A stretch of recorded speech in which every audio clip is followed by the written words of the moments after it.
overdue anyway. Well, that's true. Yes, I'm waiting for the. Oh, there we. Jesus Christ, we're live. Okay, ladies and gentlemen of the online world, Facebook world, media sphere, and all that. It is Thursday. It has just gone 8:30, and this is your weekly show, Mauls, Balls, and all. Joining me, and you're all welcome. I see people logging on now already. Joining me this evening are familiar faces, as you all know them from previous shows. We have Dara Weston, we have Claire Devaney, we have Richard Holland. We are awaiting the arrival of Danny Brosnan, who is doing something that no one understands, but it's all important to him. And also our guest on this evening is to everyone. You will know who this particular lady is. I've admired her from afar. I thought she was a great player, a great pundit. She's played for UL Bohemians. She's played for Munster. She's played for Ireland. She's now involved in coaching, I believe. And she's also a pundit. Ladies and gentlemen, welcome to the show. Welcome to the screen, the one and only Fiona Hayes. Fiona, how are you? I'm good. That's some introduction. I don't think I've ever got anything like that before in my life. But yeah, I'm good. All good here. The sun is shining. It's summer. What more can you want? But you know what? I'll say one thing, and this is my one and only compliment that would be given tonight. Okay? Right. Fiona, and there'll be no more. Fiona, you have a smile that would light up a room. You're very kind. All right. That's nice. That's nice. Normally I get abuse for the sound of my accent, so I'll take that the smile lights up a room. That's good. Fiona, you haven't met Danny Brosnan yet. If you think people are giving out about your accent, if you think people are giving out about your accent, wait until Brosnan comes on. Great, right? Good. That's why we have the captions. We have them for Danny when people rewatch or whatever it is. Yeah. All right. Okay. Before we go into it, we have people watching. We have Gregor Galway. Gregor, how are you? Evening all. Our friend and colleague Matt Boland. How are you, lads and ladies? Johan, is Fiona any relation to John Hayes? I don't think you are, Fiona, are you? No, but when I was going to the World Cup, and I think it was the Star done a big write-up about how I'm John's wife, and I know his wife Fiona. She goes by Fiona Steed. She used to coach me. The abuse I got off her, I got a text that absolutely slammed me. I was like, I'm definitely not. You wouldn't touch Fiona Steed's husband anyway, but no, I wish I was related to the bull. I'm not at all. All right. Okay. Great stuff. Matt Boland again. Matt Boland works with us, Fiona. He's part of our group here. Oh, very good. Great to have Fiona Hayes on tonight. Gregor, I will ask that question in once. Actually, no, we'll ask it now. Gregor Galway. What inspired you to play rugby, Fiona? There you go. Oh wow, we're going in hard at the start. We're going. Straight in, no kissing. Right, that's it. Yeah, all right. I actually used to play a lot of soccer, football, whatever you want to call it. I was captain of UL at the time.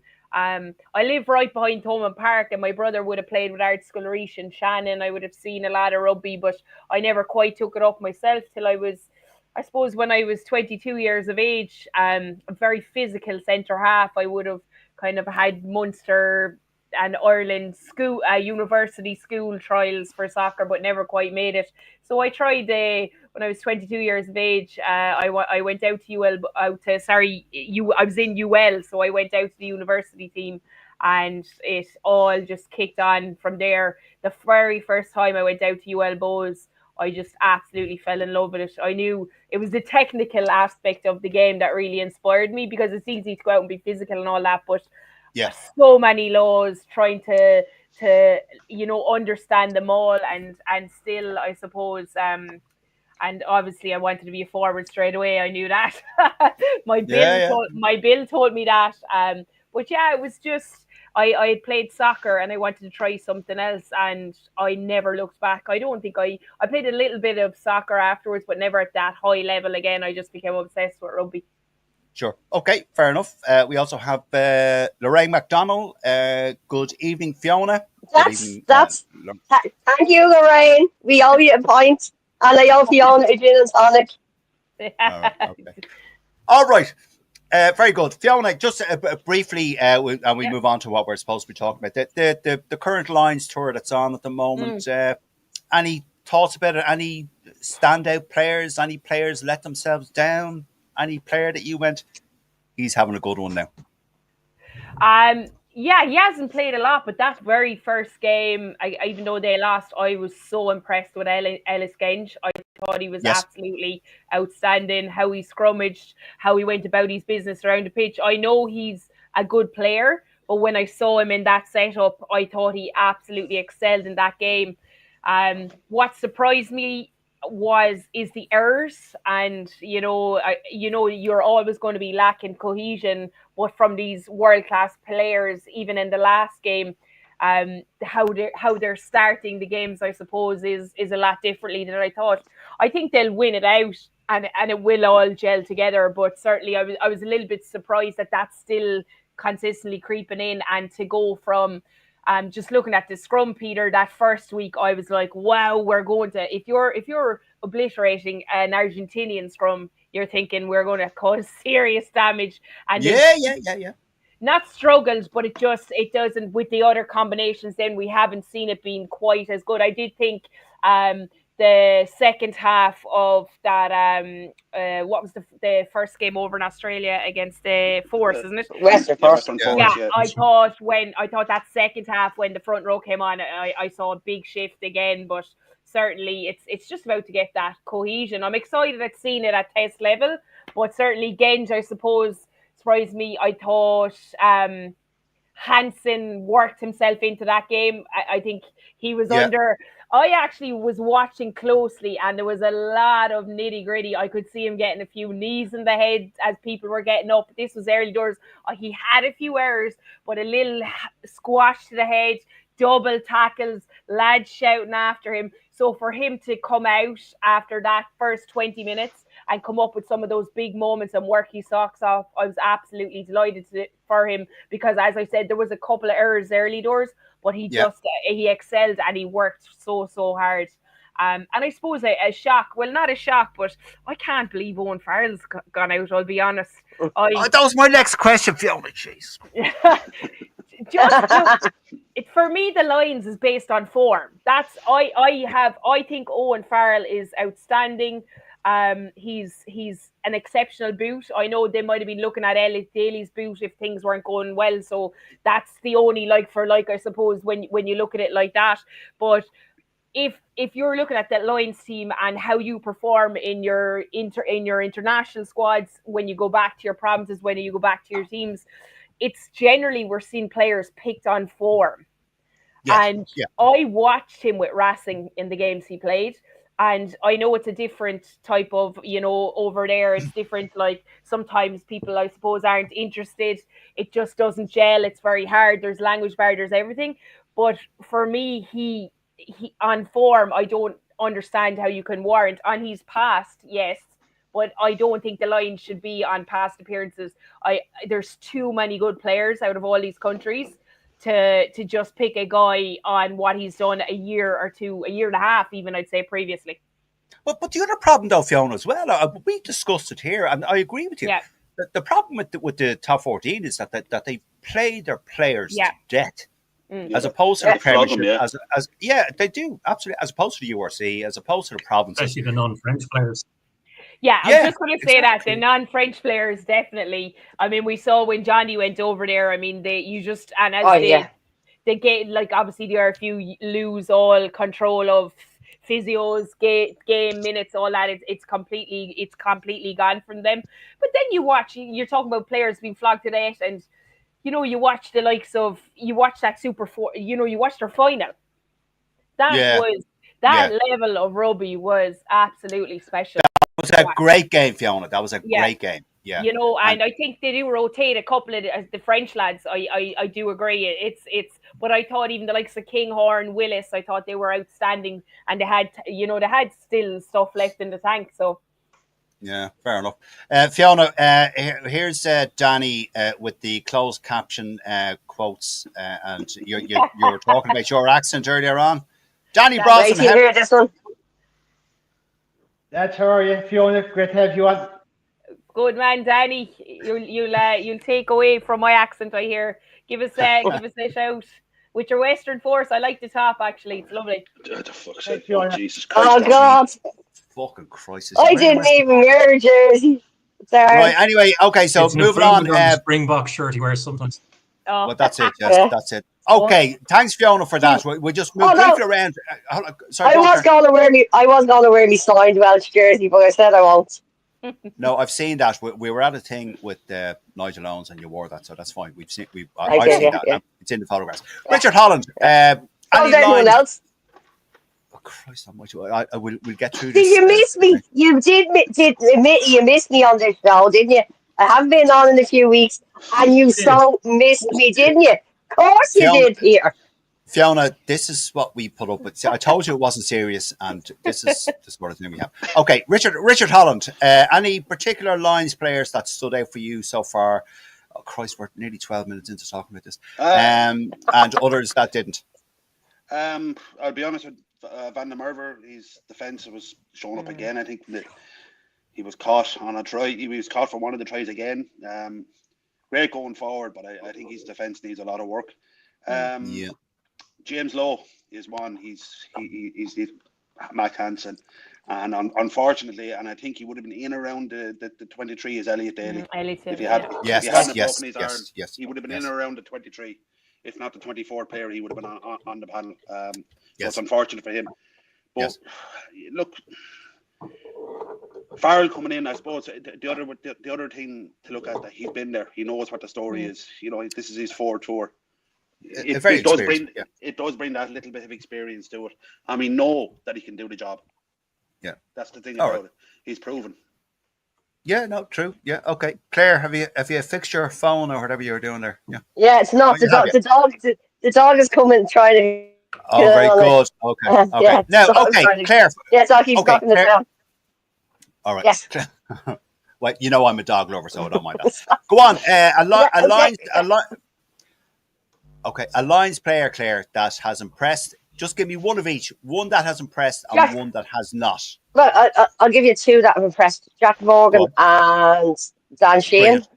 Good call. And then Duhan is shocking. Yeah. I never liked him anyway. Okay, thanks, Claire. You don't like anyone. That's not true. I'm Bod's biggest fan. It is what about Finn Russell's? Yeah. Oh, shut up. You wear the Finn Russell drops. Stop. In fairness to Finn, he had a good couple of games.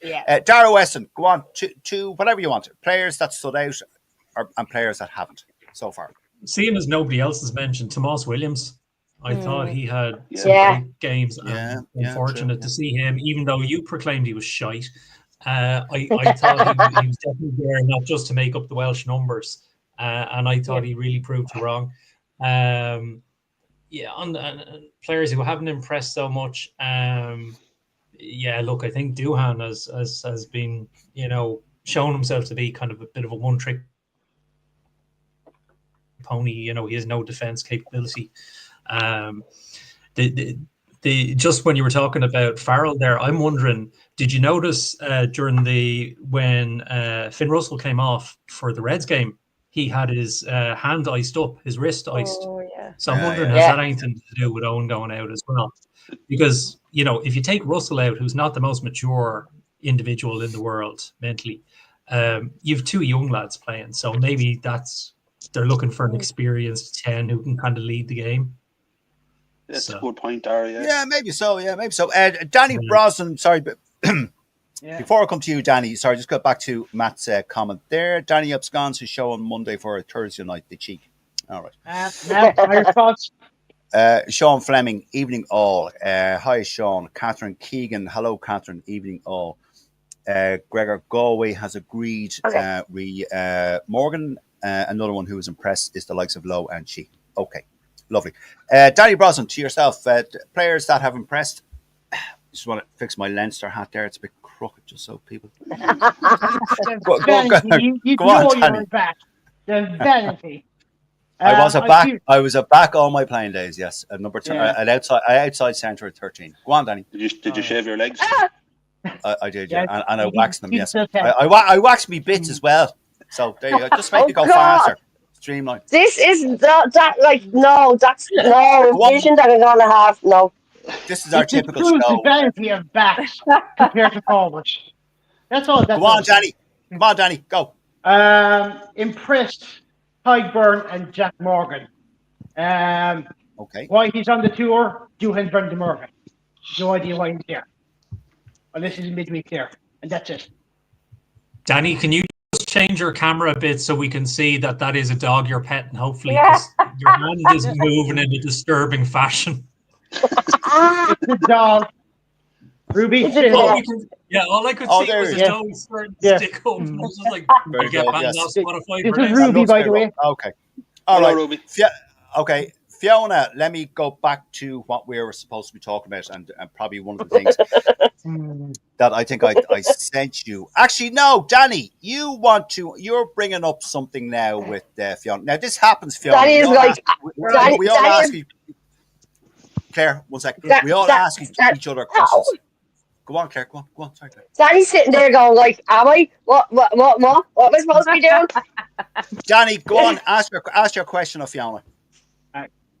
Question I have for Fiona is, do you think the timing of this year's interventions is right, considering that they're clashing with one warm-up match against Canada and the 2 opening games of the World Cup? No, I don't. And I'll explain why. When I was involved, so I went to that World Cup a long time ago now in France, but I thought they had actually pushed out the Interpros. So when the World Cup finished, there was about a 3-week gap, and anyone that hadn't got a lot of minutes, which is still like a lot of players, I suppose, over the World Cup, because at that time there would have been a strong starting 15. They would have played a lot of games, and there was no subs coming on unless there was 10 minutes left, you know what I mean? But I remember going home, I was the fittest I've ever been in my life, and I went and played those Interpros, and so did a lot of other players. So I feel like those fringe players in particular, and there will be 30 maybe that go over that won't play a lot of rugby. I feel like it's a waste for them, because if they were able to come back and the Interpros was kicking off and it was planned out that way, you'd see a lot of talent that hasn't quite made the starting team, but then you're pushing to try and get, and you have a high place to show that performance and show what you can do as well. So for me, I would agree with, or I'd say, Danny, no, I think it should have been slightly separate. Even with, I'm not involved. I was head coach of Munster last year. I'm after taking the summer off. I told them I need a break, because I do it. I don't get paid. I just do it for myself. So it's when you're absolutely shattered, you have to start looking after yourself as well. But I do know TG Carr, because of the World Cup as well, aren't televising the Interpros this year, because it's I didn't know that. Oh, I didn't know that. No, so they're going to live stream. I think they'll do something like on their app or something, but they're not doing TV, and there isn't going to be TV. And I think that just takes away. I don't know if it's because a lot of the talent will be gone, or if there's other stuff on. But it's huge as well for those girls. It would have been great if they were able to play. It started with TV with TG Carr. If it's able to continue, and it just shows and promotes the game, really. Yeah, it's all about money, Fiona, though, isn't it? Sorry, go on, Danny. So you said about talent. Now, there's no site that with the Interpros on at the same time that I'm seeing here as well, is it allows talent to showcase what they can do. Yeah. So not just for the province, but maybe for the national squad as well. Do you think that would benefit creating that extra bit of challenges within the provinces and the national squad going forward? Yeah, absolutely. Absolutely, Danny. And to be fair, like, I'm going to call a spade a spade. There's nobody on that Irish team that's over in the World Cup that's going to watch any of those Interpro games. They can say we'll watch the tape back. They won't. They're in the middle of a World Cup. They're not going to look back at it 4 weeks later. So exactly like you said, any of that young talent that's come through and could have amazing performances, unless it's highlighted like one individual player. If someone is absolutely out of this world and the coaching staff push it, I think this Interpros won't be viewed as for some of those players to be able to step up to that national level definitely this year. Yeah, okay. Maybe down the line somewhere. Yeah, maybe so. Just a couple of comments. Chances, yeah. Absolutely, yes. Just a couple of comments here now. This is from Shirley Thornton. Now, we all know Shirley Thornton. Yeah. That's James Graham. Sorry, hold on. Is Charlie not on holidays? Oh, sure, he's on holidays. She probably is. Fiona, which male ex-rugby... Hold on. Which male ex-rugby player commentator would you axe right now? I think that's a bit unfair. That's unfair, but I will tell you who irritates the life out of me. Austin Healy. Oh, yes. I think he irritates the life out of everyone. I just, when I'm listening to him, I'm like, oh, now he's probably a good guy. That's a good story about that. I tell you, Fiona. I tell you, Fiona. Now we had who was it? Rob Henderson on the show here with us, and he told a great story. Right. And Dara Weston, we were talking about that. The whole thing that Austin Healy leans into the whole thing that he's not liked and he loves it and he plays off. Isn't that right, Dara? Pantomime villain. Yeah. The pantomime villain, yes. Yeah. But wasn't there a story about Austin Healy before when he was saying that someone punched him and one of his own players said, look, there's 14 of us here that punched him. And the referee says, no, there's 30 of us here that punched him. Yeah. Is that a scrum half thing though, Danny? Yeah, basically, yeah. Yeah, all right. Oh, okay, right. James Grennan, our old pal James Grennan. Evening, Fiona. Great to see you on the show. Love you on the telly. Brilliant insight always. Yes, I totally agree with that. Mike Sheedy, a proud Munster man. Both Fiona did us proud for Munster and Ireland. Great player. Okay. Thank you. Shirley Thornton. Go on, Fiona. Which one? She just said it there. No, Shirley. Fiona answered. Austin Healy. She wants to know what. No, she wants to know what Irish one. No, we're not going down that road. No, I don't. No, we're I not know. going there. No, we're not going there. No. Okay, Fiona. You've been very vocal on that in the past, Peter. Well, personally, I don't like. This is not a reflection on Fiona's thoughts or anyone else's. Personally, I don't like Jamie Heaslip. I loved him as a player. And also, I'm not a particular fan of Brian O'Driscoll, who's my favourite player of all time. I've often said great players don't always make great pundits. Yeah. Right? That's no secret. So that's just my. And a certain Munster and French player that you're always saying he's a shite commentator. Yeah. Mr. Zebo. Zebo. Yes. Sorry, I've three. There you go. Sorry, I've three. There you go. Okay. Right. Fiona, here we go. I just really want to talk to you about this because this only came up the last couple of days. The IRFU doing a comprehensive club competition review. I'll read briefly. You're probably well aware of it, but for everyone else on the panel and the viewers at home, there's agreement amongst the IRFU, provincial and club membership, that the adult women's game. Sorry, I just got a message from Tesco that it's 3 for 10 on their barbecue set. Okay, just so you know.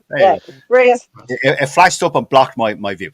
Agreement amongst the IRFU, provincial and club membership, that the adult women's game is outgrowing its current domestic format, and there is a pressing need for a redefinition of its purpose and structure. Fiona, your colleague and another woman I admire as well, Lynn Cantwell, she explained the strategy online, and it was a 3-point thing, Fiona. Inspire participation. I'm not going to read all of it. Connect communities and thrive through excellence. Fiona, is there anything in that? I mean, I would have thought that those 3 points that Lynn said, I like Lynn. I think she's great. Yeah. Inspire, connect communities, thrive through excellence. I thought they would have been doing that already. No. No. Okay. All right. Well, you know more than me now. Yeah, look, it's similar to the men's. They can get away with it in the men's, but they couldn't win. They've neglected the club game in particular for years. Like, I'm involved my whole life, be it playing or coaching. I played at a high level, but I'll always have the club as my favourite place. It's where she spoke about community. It's where it all happens, and it's been neglected. They won't call it that, and they won't say that, but I'm involved, and you'd be I wouldn't even go into half the stuff that's been going on. But this happened in the men's game. It's similar. So they can get away with it in the men's game. The rugby community is so small in the women's, and the feeder systems, that they've now realised that they're going to have to make, I suppose, those connections and try build it back. What I imagine they're going to do is they'll have the 4 provinces playing in. It's not going to be the Celtic Cup, but they'll only play with Munster, Connacht, Leinster, and Ulster. There'll be players that won't play club anymore in the next couple of years. That's I'd be nearly certain of that. They can't control the clubs, so they have. So, like, we would have asked, why can't the top 4 of the IL go on and play this competition? But obviously, they've no control over that. So they have to be able to control everything. They can control the provinces, and they can't control the clubs. So they're trying to build, I suppose, something in. The clubs are very angry about, they don't know what's happening. So I think Lynn has been very clear and trying to come out and say exactly what's going on, and kind of acknowledging that there has been, I suppose, a broken system there, and they have glossed over it for the last, we saw that whole strategic review come out, and that none of that has really been done. No, exactly. Yeah. Sorry. Now I meant to say, sorry, Fiona. I know you have to go at 9:20, just so people watching know that. I know you have to go. Claire did mention that. Fiona, question there for you. Considering that there's only AIL clubs in Munster and Leinster at the moment for the women's game, do you think that they should try expand back into Ulster and Connacht? Well, there's Coke in Ulster, and there's Galwegians in Connacht. So there is no, you're right. There used to be 2, Malone, and they folded. And I suppose there's a couple of clubs that were really close to getting up to AIL this year, but it's Ennis that were the team that to go up. So it is like they're obviously going. They're trying to. The AIL is there, and they're just trying to find a place for it in women's rugby. Essentially, is what's happening at the minute. Yeah. All right. Okay, Richard. Any thoughts? Sorry, Danny. Did you have another follow-up question there, or is that okay? No, since I was asking about all right. I want you to hear about the Connacht and Ulster representation of the IL, so there's no representation there. So okay, I just see James Grennan coming in there with go on, Weegens. Go on, James. James Grennan is our colleague. James Grennan is our friend and colleague, and he's also Connacht's biggest fan. I love Connacht. His daughter is playing under 16s for Connacht, isn't she? Maeve. Maeve Grennan, watch out for her. I'll keep an eye out. Maeve Grennan, she's from her mother, thank God. Yeah, but didn't she doesn't get the jokes off her father. No, but hold on. But folks, didn't Maeve Grennan get, what was it, Player of the Year, or was it Player of the Year? Underage. Yeah, she did. Of the year or something. Under 16. She's up and coming. Very good. I'll tell you, Fiona, one for the future in Connacht. Munster. Anyone Connacht? Shut up! Stop you. I know Munster need good players. Unfortunately, you're getting 2 good coaches, and we leave it at that. All right. Now, any thoughts on what I just asked Fiona there? Claire, do you want to answer, or Richard, or Dara? Anyone before we move on?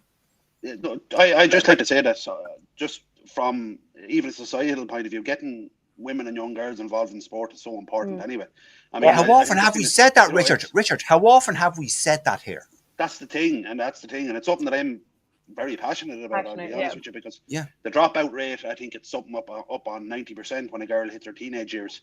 And that's a problem. That is a big problem, and it's for me. I played football as a young lad, and I played rugby, and those were the formative years, in particular rugby, because it taught me a lot about myself and who I am.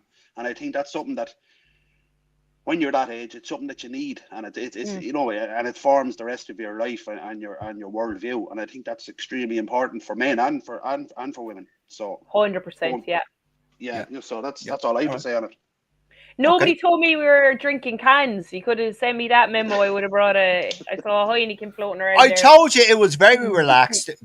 We don't take ourselves too seriously. I did say in the message, points all around. I wasn't joking. That it's literally points all around. I thought I was going to be in a pub somewhere I didn't realise. So I'm ready. Now, Fiona, that might happen. That might happen yet, but not in a particular pub. But we have long planned a live show, but we're just waiting on certain things to fall into place. Claire, maybe like winning the lotto. Yes. No. More. Go on. Your thoughts on the whole restructuring of the women's game and it's very hard to get young girls into play rugby. Now, I myself, I didn't start playing rugby till I was pushing 40. Like literally, I went through a midlife crisis and started playing when I was 39. No, I literally that's the around. Getting girls interested and keeping them interested, and like as you know, Peter, my mom was involved. My mom was involved in sport. My mom became a world champion in table tennis 10 years ago, and she's still highly involved. Um, what she does is trying to get young people involved. She said even with them, trying to get young girls involved and staying involved is very hard. So that's what we need to do. But it's across the board though, Dara, isn't it? Trying to keep people interested in sport as they progress through, junior school, early secondary school, and all that sort of stuff. Would you have any? Is there a reason for it? Is it a commitment? For boys, there's an advantage in that rugby is in the schools, and so you have to stick on the school team because your coach is one of your teachers, and he's probably given out about why weren't you there, etc. Whereas when it's in and so traditionally a lot of the clubs didn't really have underage teams because they didn't want to be competing with the schools. They had a kind of feeder agreement with the schools, so they didn't really want to be competing head on with them. So yeah, I think it's definitely something. I mean, the one saving grace at least is that there's still the sevens program on the women's side. The club players can get into that squad, and it's very much a development channel as well. But yeah, when I hear IRFU reviews, it does kind of make my bum bit squeaky after what happened with the sevens. No, but it does kind of make it go well. Okay, you can announce a review, but is anything ever going to come of it? That's what I think. That's there'll be a report comes out of it. But exactly, yeah. So just a few comments, folks, before we move on. One sec, Dara. Just hold that thought. One sec, Dara. Lorraine McDonald. Agree, Fiona. The IRFU are not doing enough for the game at grassroots level. We need to get more players from lower levels to get some recognition to help grow the clubs. True. Shirley Thornton. Hi, Shirley. Fiona, you are a massive influence on our youth, and your analysis of matches is inspiring. Thank you. Good one. I would agree with that. Gregor Galway would love to see more ladies involved in our game. That this is what we're trying to do. I would too. We all would. We've spoken about we have spoken about this on several occasions. Okay. We had Fiona Coughlin on ages ago. Talking about this is how long we're talking about this. I think Fiona was on, and Anna was talking about it 3 years ago. Anna Capus. Yeah, she was talking about it as well. Lorraine. Till we get more people on committees that are not yes people. Unfortunately, Lorraine, that is a stark reality. There's an awful lot of yes people and want to change the game for the better. Shirley, and then we move on. Last comment. Touch rugby is really pulling girls into rugby too. Long may it be a pathway. Shirley, couldn't agree with you more. Whatever it takes. Like, this is... But Peter, yes, go on. The other thing is that until recently, there's no women's under 20 squad. That's why I started. Was it the last 2 years or so? Yeah. So that's going to help. Definitely. Women from under 18 with that stepping stone, and even the under 20 women's 20 summer championship. I think is starting this Sunday as well. It is. It is. So that's going to help keep people interested, especially with that level there. They might have older sisters or older cousins involved in it, so that might be a pathway to get the next generation hopefully coming through as well. I hope anyway. Hopefully, yeah. No, good point, Danny. Yeah, and Elle Willoughby is also watching. Elle is. I'm loving this discussion. It's probably something that you won't hear on mainstream media, Elle. But we are not mainstream media, and we'll discuss it all we want. Fiona, with that regard, with this development program in place, there is the first women's Lions tour scheduled for 2027 in New Zealand. Do you think there'll be, with all the plans, all the bravado, all the announcements, everything that's going on, will there be 4 or 5 Irish players on that Lions squad? Absolutely. After last year's Six Nations, I think. If you asked me last year, I would have said 1 or 2, maybe. But I've just seen people grow in this new environment they're in. You can now see the high performance behind them, the fitness, the skills, the kicking, the growth of their game, the game knowledge. Always can get better, but certainly if you watch Ireland, look, we'll say the first half against England. I mean, like player for player. Look, they got walloped in the end, and that's got to do with fitness and game management and stuff. And a lot of teams that'll happen to them against England. But there's certainly some X factor players that stood up defensively.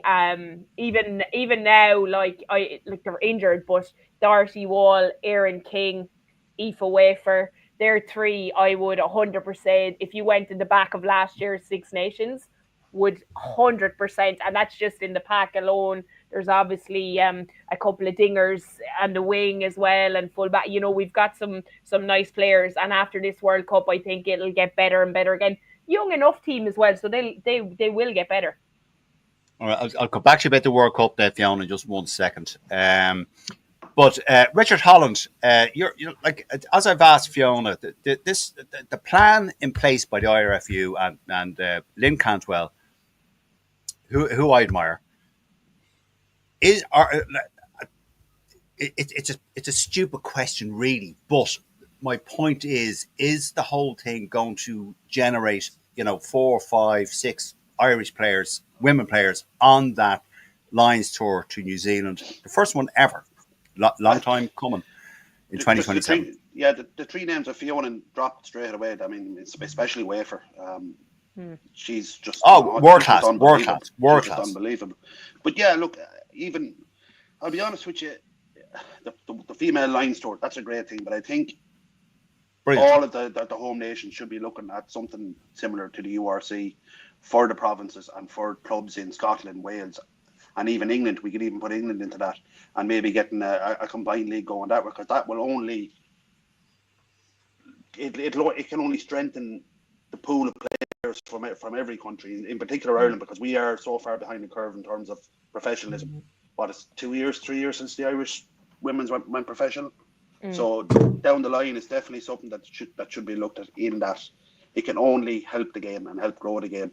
I mean, just using the men's game as an example, how many young lads do you know who took up rugby because of Brian O'Driscoll, because of Paul O'Connell? If you have someone to look up to, you're going to tend to try and take up that sport. Like with me, I played prop. The reason I played prop and the reason I started playing rugby was because of Peter Classy. I seen him play and go, what madman. What the fuck? Yeah, I want some of that. Like, but that's the way to go. To have role models, it helps. Yes, absolutely. No, I agree with you, Richard. Yes, Claire, any thoughts on this? Being a player of women's rugby yourself, go on. Yes, they can make all the plans they want. It's the follow through that they have to do. They can do plans, but they can do plan A to plan Z. If they don't follow through, that's where it will fall down. They need to follow through. They need to do it. They need to stop having committee meetings and actually do it. You can have all the reports you want, but you can have tribunals. We can have reports. We can have the IRFU doing this. They can do that, the other. But until they actually start doing it, nothing's going to change. But there is something about Lynn Cantwell that I trust about this. Yes. So hopefully we are at the start of the change. Okay. So we'll come back hopefully in 12 months' time, or 12 months' time. We're sitting here and we're talking about how great it has changed and what has happened. Hopefully, yes. Hopefully. Now, I'm conscious Fiona has got 10 minutes left with us, so Dara, go for it. The only thing I'd say on that is the sad thing is you can have the best person in the world write a report. It's the people who read the reports. Have we ever had a female president, vice president, chairperson in the IRFU? How many ladies have we got on the overall committee? There's about 40 on the committee in the IRFU. Average age is probably about high 50s, early 60s. They tend to be as Will Carling said about the English RFU, 57 farts, old farts and blazers. Now, obviously, I wouldn't say the IRFU are like that, but they tend to be retired players and very, very long retired. There would be a smell of piss and lavender at their meetings, Dara. I'm telling you. Such a way with words, Mr. Brooks. Such a way with words. No wonder we're getting. I'm agreeing with Dara. No, don't. You're not agreeing with me. I didn't say anything about the smell of piss and lavender. We are all so getting banned from the Aviva. There needs to be more women involved. They say about you become what you see. So, like, I mean, they can't go and write this report and go, women aren't taken seriously at committee levels in club systems. If the IRFU aren't taking women seriously in their own committees and haven't, because, God knows they've messed up an awful lot, with the women's situation over the years, car parks, changing in car parks, things like that. That was I was at that game. You would expect that they would be almost overcompensating, but I'd be interested to see. I must go and have a look on the IRFU website later and see what the representation is on the committees. But I think if they want to make some changes on it, get a woman into one of the positions of power in the IRFU. Yeah. Exactly. I was brought up with three sisters. I was brought up with three sisters. I'm married. I know the capabilities that women can do, and they are far better decision makers, a lot of them, than men are. Dara, to answer that question, according to the IRFU, has achieved a 40% gender balance on its union committee, with women making up the proportion of the committee members. 40%, according to. Okay. Google. But I don't know how true it is. I bet you there's no women president, vice president, past president. No. No, there's not. No, and I'm very conscious that Fiona has to leave us shortly, but I really want to get her opinion on the upcoming. We're 50 days out from the Rugby World Cup. Fiona, I'm not going to go through them all because we just don't have time. Yeah. Ireland's group: New Zealand, Japan, Spain. Go on, talk to me about that. What do you think? I think they'll beat Japan. They'll beat Spain. I'm not sure about New Zealand. They already got a scalp, so now New Zealand will be very wary of Ireland. I think Ireland have lost a couple of big players. New Zealand, and my point being, New Zealand game is the last game, so the depth of the squad will be huge. And when we lose 2 to 3 world-class players, they're replaced by the bench, and there's people to push on. But just because we don't have that depth and we haven't been capping players at that level, then you start to, when it gets down to those couple of games, there's a lot of players who wouldn't have played. So it will depend on injuries, everything.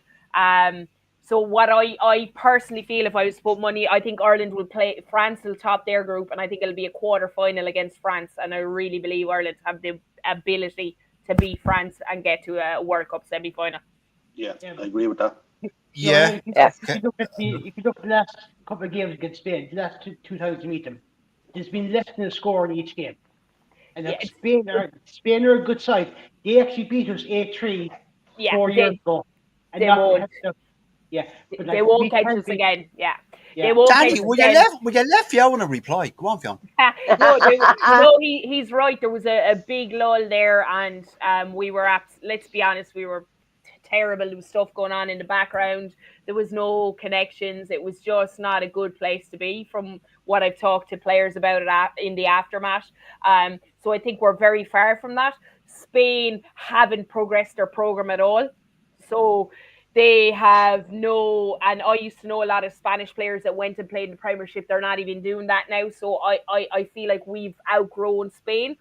They're always a good match. They're very physical, actually, when it comes to the women's game. I've played them myself a couple of times, and scrum time, they're exceptional. Their set piece is really good. But I feel like Ireland in the last year, and the push on the program, that when it comes, Japan will be a little bit better. All right, Japan will be a tough game, but I think they'll win both those games. And I don't feel like they'll beat New Zealand. They have done, and they have the ability to do it. Yeah. And look, it could. I'd love for it to happen, but it's just with this New Zealand in general, when it comes to, they're now wary of us, and when it comes to World Cup time, it's a very, very different team that goes around touring.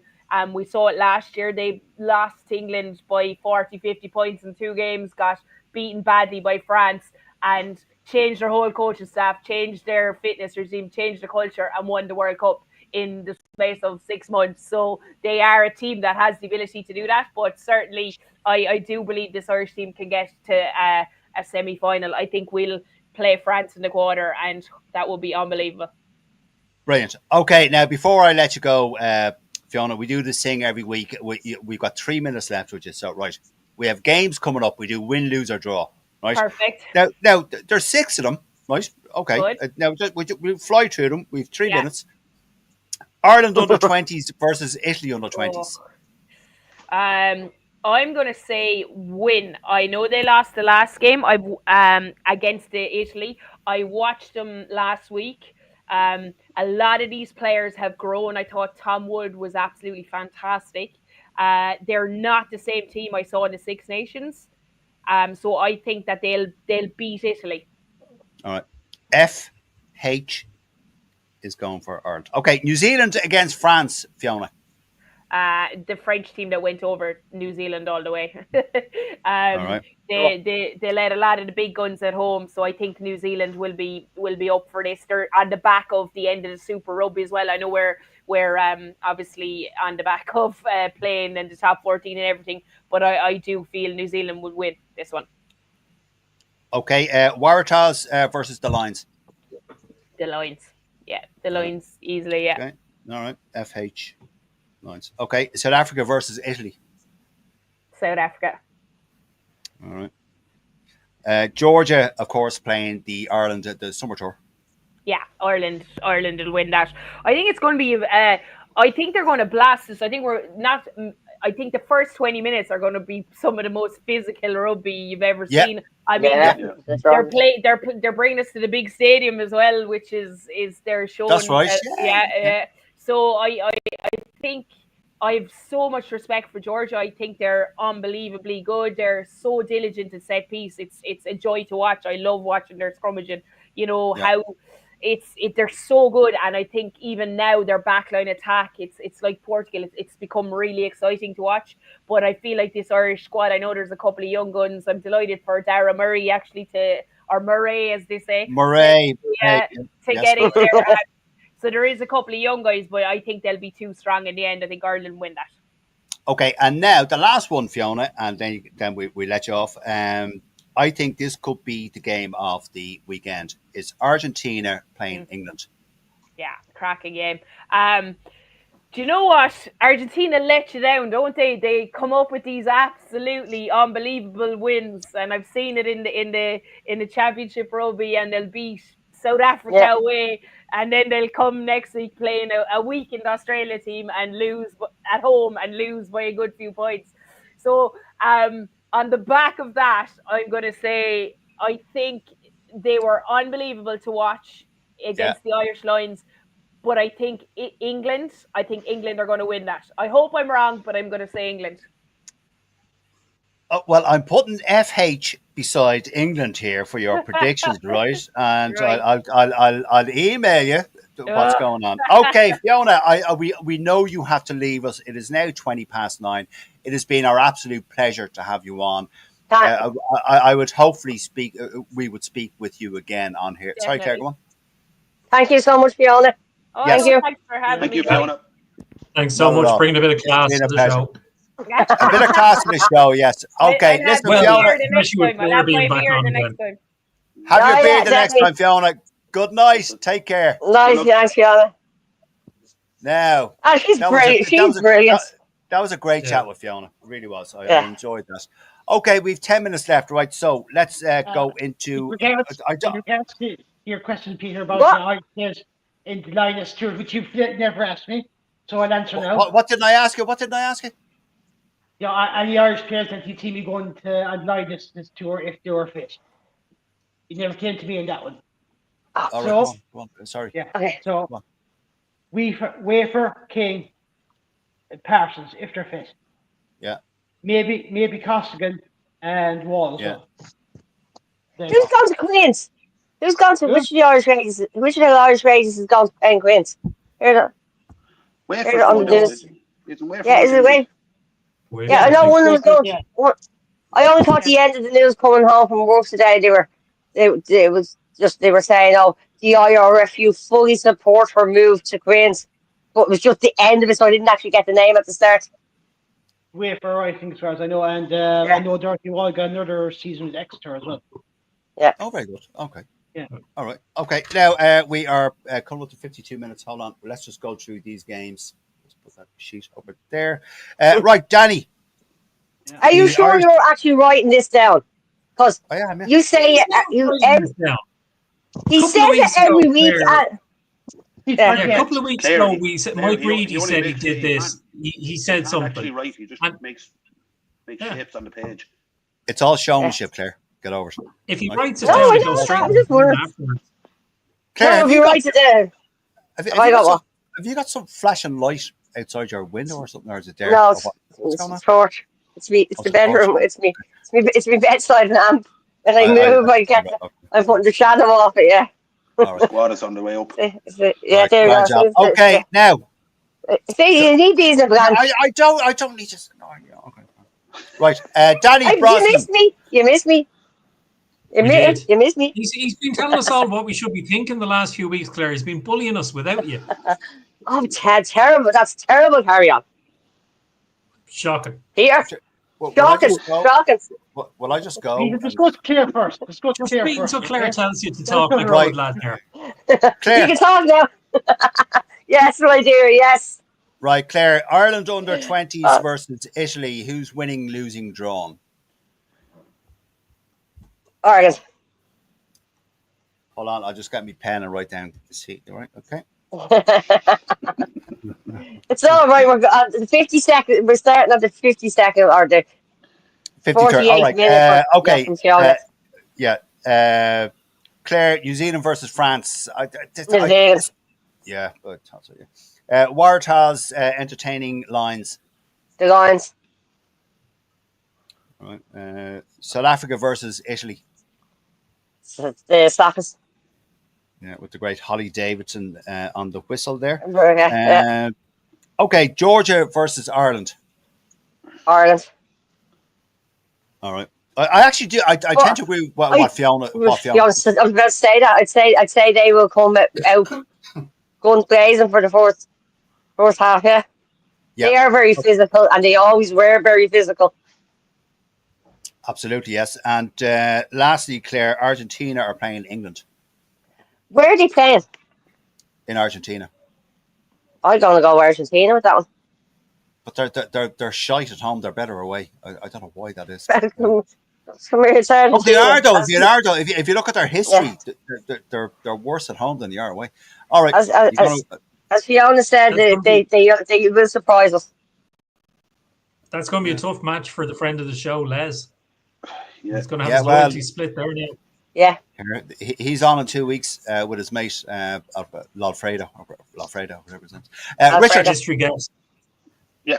No, that's the following week. Richard Holland, Ireland under 20s versus Italy. I'm going to say Ireland, but I think that's actually going to be quite a close game. I think Italy could be. Yeah, they'll bring probably for 50 minutes an hour. They'll be there or thereabouts. So, like their men's senior team. Yeah. New Zealand versus France, Richard. Oh, I think New Zealand there could be a lesson taught there now by New Zealand, because most of the French regular team haven't travelled, so I think New Zealand will be out to make a point on this. Okay.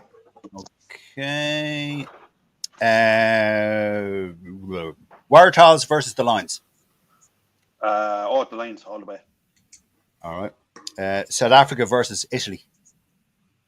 South Africa. That's down in South Africa, yeah, obviously. Yeah. Georgia versus Ireland. The summer tour, Ireland. Okay, Ireland. And a game I'm looking forward to. Argentina versus England. Depending on what way to start, I think Argentina will push England on this. Given that there's an awful lot of the English players away with the Lions, so there is a little bit of uncertainty there, or a little bit of a little bit of a grey area. So I think, I'm going to go with Argentina. Just Argentina, just to shade it. All right. Okay. Thanks, Richard. Thanks, Claire. Danny Brosnan, the Irish under-20s versus Italy. Oh, Ireland by just a score, I'd say. Just a score, Danny? Just a score, yeah, considering how we performed against them that time, yeah. All right. Okay. New Zealand versus France. Don't really care, but I'd say New Zealand. Yeah. The Waratahs versus Lions. Lions. All right. South Africa versus Italy. That first. All right. Georgia versus Ireland. Ireland, but tough first half. All right. And Argentina versus England. Not that important, but I'd say draw. No, I know you're not. I know you don't give a bollocks. I know that. You probably only Is that saying a draw? A draw? Yeah. Argentina versus England, a draw? Yeah. Off the fence, Danny. You're doing a fucking Mike Reedy on it here. You're sitting on the fence. I give if he's right, he might actually be right. We'll actually go. It could be a draw. It could be. Yeah, it could also fucking snow tonight. Dara Weston. Hopefully it's us. It's too warm. Yeah, okay. Dara Weston. The Irish, the lads, the under-20s are playing Italy. I think is Stephen Aboud back with the Italians? I think so. I know he was with Canada, but is he back now? I think he is, actually. Yeah, I think he is. Yeah. So I think he is. Because himself and O'Shea did great things for the Italian youth system, but he's been gone now, 2 or 3 years? He was over in Canada. So it depends. I'd say Ireland. Ireland, yeah. All right. New Zealand versus France.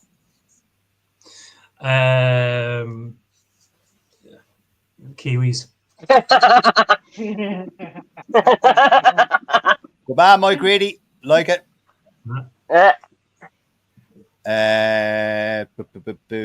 Waratahs versus the Lions. Oh, Lions. I'd say Lions by, I'll do a les now, 35 points. Actually, sorry, there's a quick one. Sorry, Darry, before we go on, I never asked. The winning score margin, starting with Richard, for the Waratahs versus the Lions. Everyone has said the Lions are going to win, so what's the winning margin, Richard? I'm going to go with 25 to 30 points. All right. Claire? 45. 45. You're doing a les on it. Danny? That's the score. 25 plus.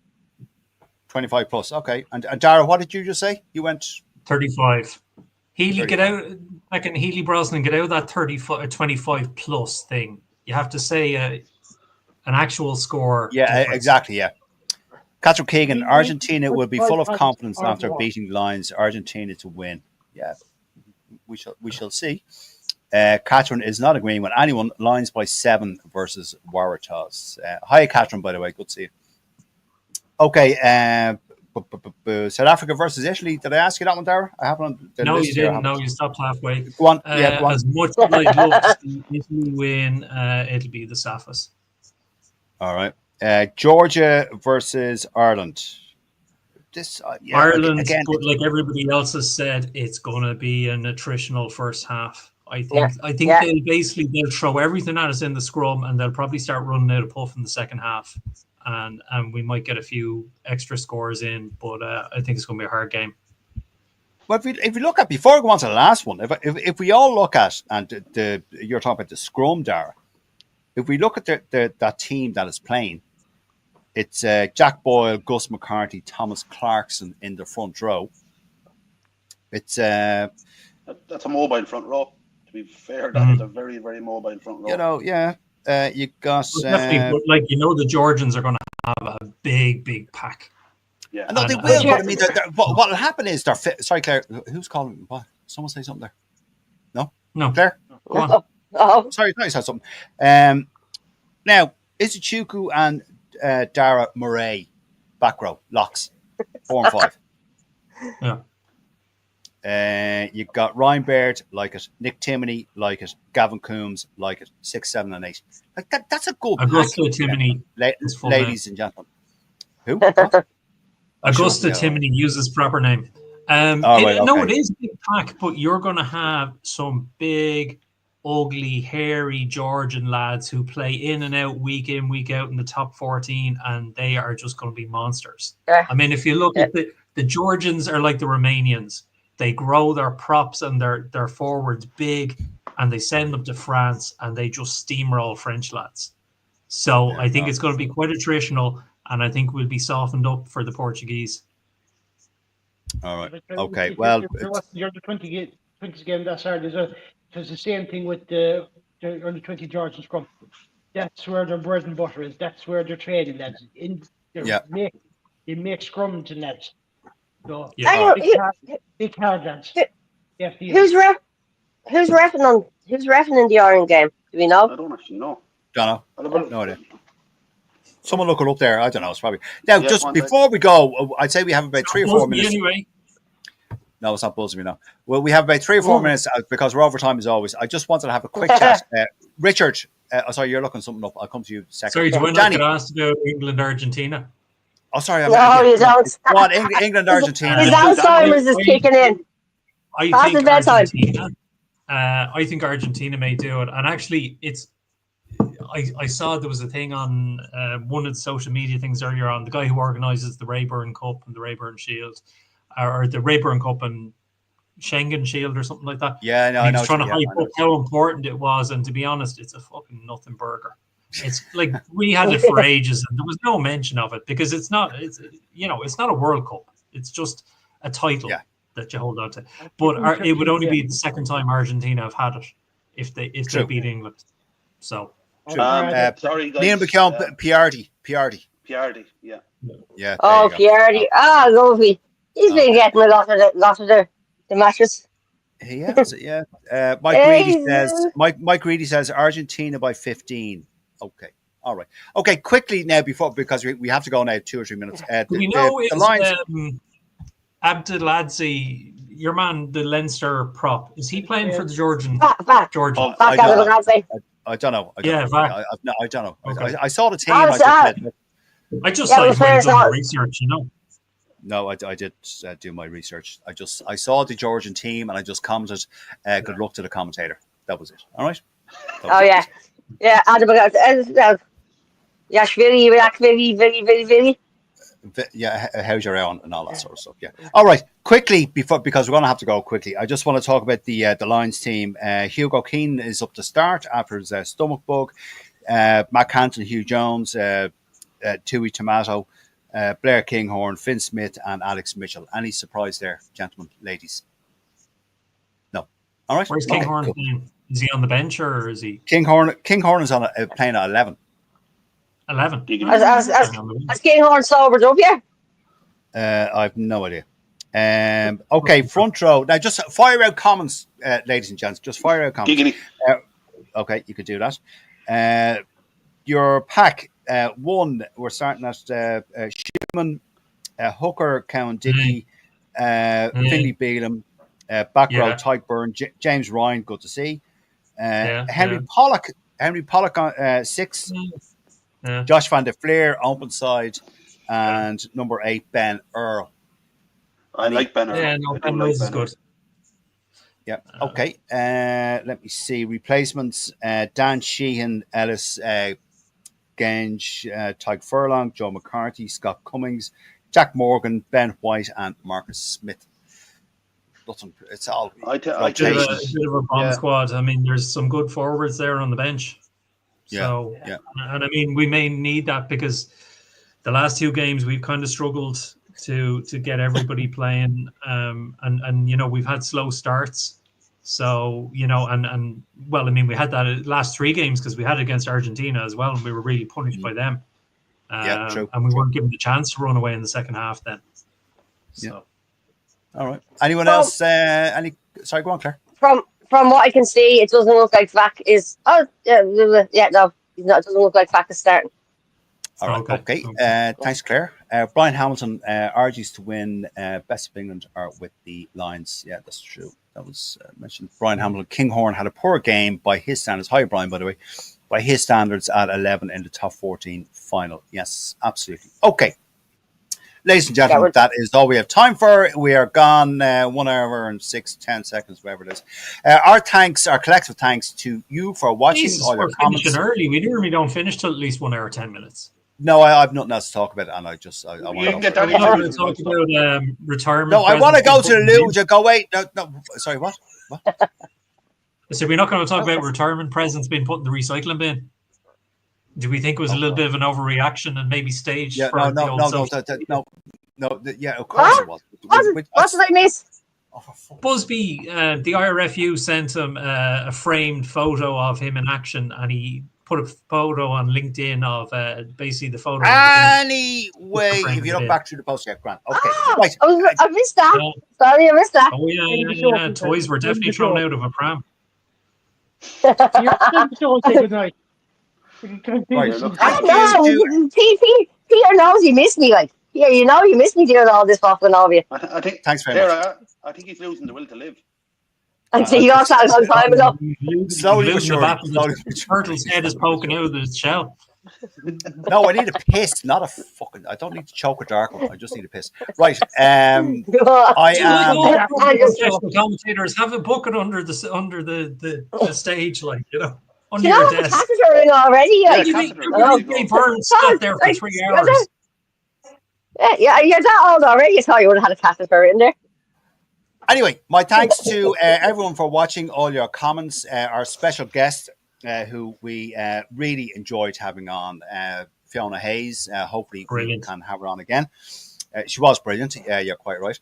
And also we're all part of the same group that you are joined to. It's called the mental hospital. Danny Brosnan, Dara Weston, Claire Devaney, and Richard Holland. Thank you very much for joining me tonight.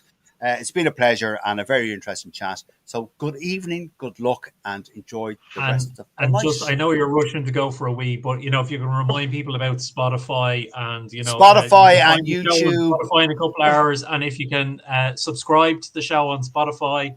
We're not getting any money out of it, but it might get a bit of publicity for the show, and then we get higher profile guests on. Nigel Owens, I think, said, well, if we get 10,000 subscribers, he might come on, Peter, was it? Yeah. No, he just called you a bollocks. No, he just called you a bollocks there. So go away with you to fuck. Good luck. Goodbye. You have to promote. Good luck. Bye.